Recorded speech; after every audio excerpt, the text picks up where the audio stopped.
Hello YouTube, I'm Monster Shelf here and I have for you guys today a bit of an old Wi-Fi battle. As you can see, both me and my opponent actually have Greninja on our teams, and for those of you who are not up to date for whatever reason, recently Greninja actually got banned from OU, so that is going to be today's question of the day.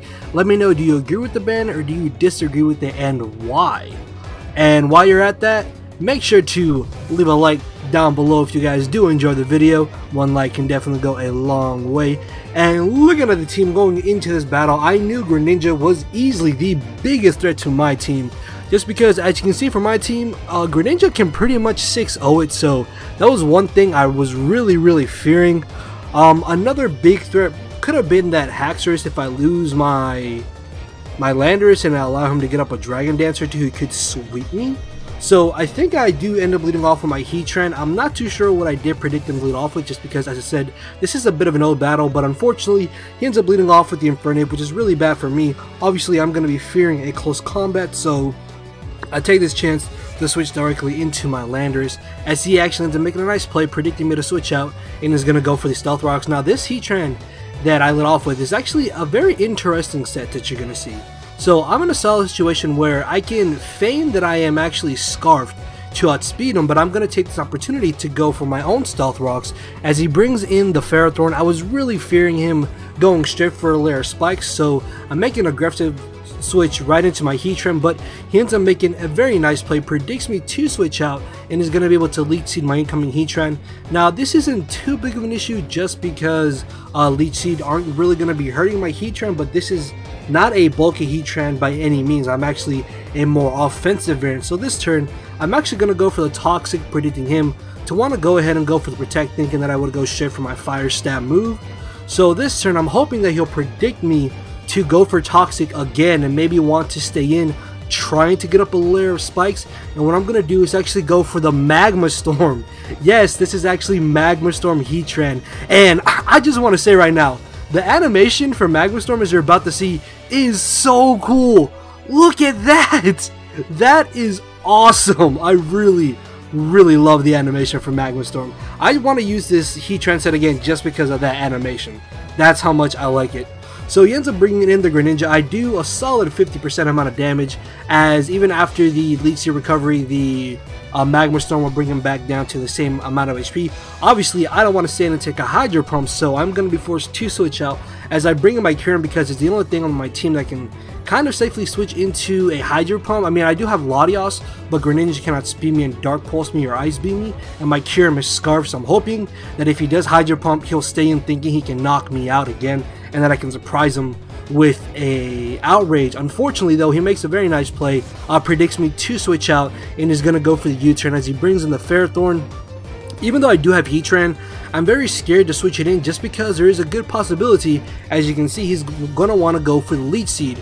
So what I'm going to do is just keep in my Kyurem, just trying to wear down this Ferrothorn as much as possible, because at this point I'm thinking that my Kyurem is basically useless to me, because the best thing I can save it for is Death Fodder to switch in to that Greninja. Plus, if I keep spamming Ice Beam, I'll keep wearing him down. Even with him getting Leech Seed recovery, the weaker I get this Ferrothorn, the less of an issue it'll be to my team. So after going for Ice Beam a couple times, I'm going to take this chance to switch into my Heatran now, as unfortunately for me, he ends up switching out himself back into the Infernape, and much like the first turn of the battle, this is really not a good matchup for me, and I don't carry Protect, so I can't see if he is going to want to go straight for the close combat, and I won't be able to gain back 6% more with my leftover, so I'm going to be forced to switch out as I switch directly into my Landorus. I believe he just ends up going for the Fake Out for some strange reason. I'm not sure why he didn't just CC. I guess he could have predicted me to bring in Landorus, which wouldn't be too bad,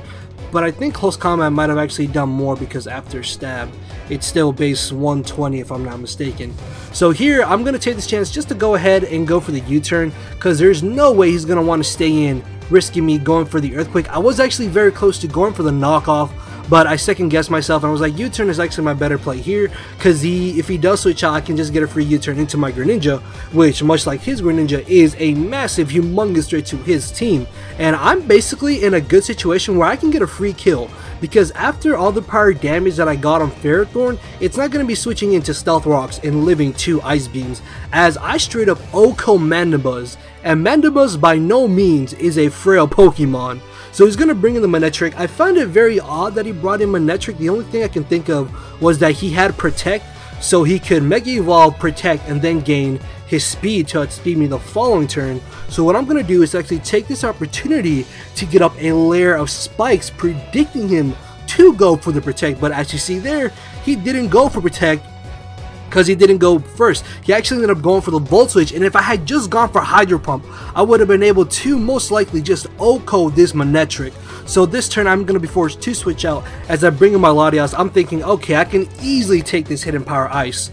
No, that actually ended up doing a lot more damage than I was expecting, and this is when I was trying out Leftovers offensive Latias. I kind of like it, but the power decrease is very noticeable. So I do have a layer of spikes and rock soap, which is actually really good for me. However, though, I would much rather have that Manectric gone because it can still outspeed practically my entire team, bar Kieran Black, because I am Scarfed, as I mentioned. So I'm going to Draco the incoming Ferrothorn. I'm fine with that just because I just want to start wearing this thing down and getting off as much damage as possible again. As I make a bit of an odd play here and I go for the Healing Wish.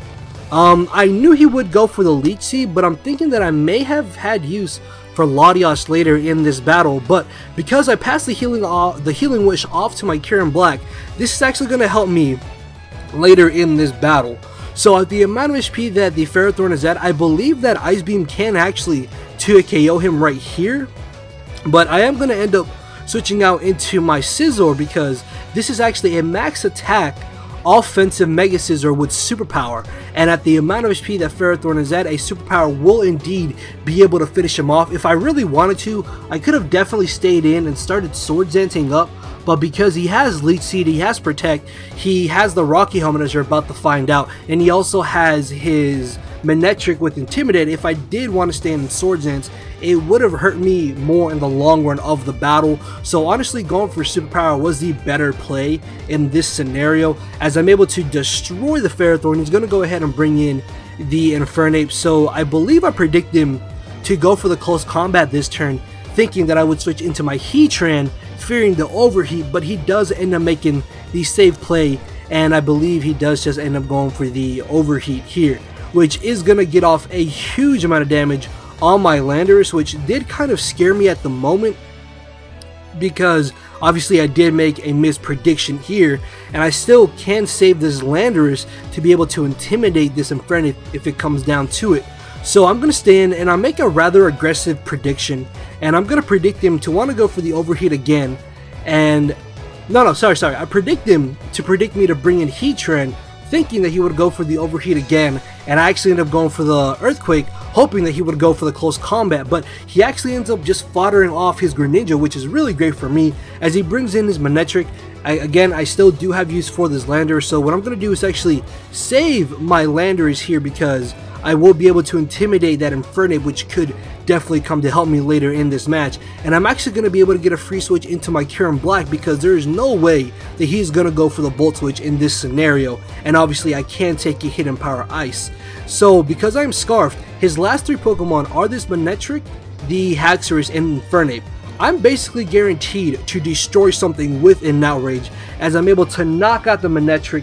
That Healing Wish was actually really helpful because Manectric was a major pain to my team this late on into the battle. As he brings in his Haxorus, he is still sticking with the Choice Scarf Haxorus, as he's going to be able to outspeed me and knock me out with the Earthquake. This is fine though, because I know that he is locked into EQ. I can now get a free switch into my Landorus, so keeping this Landorus around did really come in handy, as I'm going to be able to either OHKO the Infernape or 2-KO this Haxorus, and it looks like he's just going to leave in Haxorus to be knocked out by 2 Earthquakes. And Haxorus actually has some pretty nice bulk towards it. I was honestly expecting this Earthquake to knock out when I originally had the battle, but it's fine though, as I'm going to be able to finish off the Haxorus. His last Pokemon at this point is the Infernape, which will not be able to win him back or bring him back the battle at this point. So I'm just going to speed up this last little part because it's me making a lot of really pointless switches. Honestly, they really had no benefit to me. And here, if I had just Earth Powered and not Magma Stormed, then the battle would have been over here. But I just really wanted to see the animation of Magma Storm again, as I'm going to be able to switch into my Greninja. I believe I do dodge the overheat. Oh no, well, yeah, it doesn't really matter, as, yeah.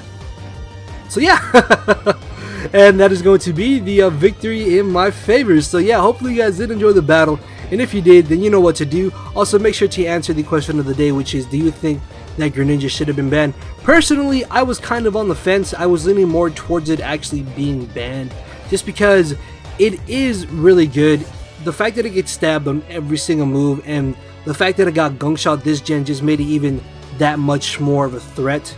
I know some of you guys may not agree with my thought on this, but I agree with the ban. Personally, I'm never against any Smogon bans because they really don't bother me. For example, when not Greninja, well, Greninja too, but when Aegislash and Mega Mawile got banned, I was like, okay, if they get banned, they get banned. I don't really care if they stay or leave. It's whatever. And that's how I feel towards this Greninja ban. And just, yeah, that's my personal feeling towards it. But yeah, let me know how you guys feel. And with that being said, I will see you all tomorrow. Thanks for watching, everybody. Later.